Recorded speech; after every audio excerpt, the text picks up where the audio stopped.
नाज़रीन, ख़बर शामिल कयूं था जीजलमार न्यूज़ HD सांगड़। सांगड़ के मुख्तलिफ इलाक़नि में बारिश। चोटियाई रोड, पीरपुर ख़ास रोड, हैदराबाद रोड, अवाम सख़्त परेशान।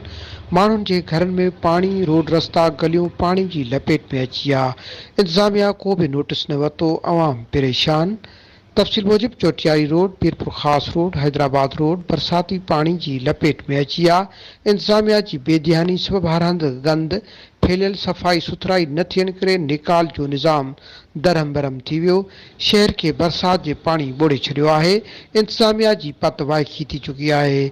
घटियुनि में ऐं रोडनि ते बरसात जो पानी तलाउ वांगुरु बीहजी वियो आहे। ईंदड़ वींदड़ माण्हुनि लाइ वॾी तकलीफ़ जो सबबु आहे। जेकॾहिं इंतज़ामिया नोटिस न वरितो त शहरनि में मुख़्तलिफ़ बीमारियूं जनम वठंदियूं, जंहिंमें फूड बॉइलिंग, एलर्जी जहिड़ियूं बीमारियुनि जो ख़तरो वधण जो ख़दशो आहे।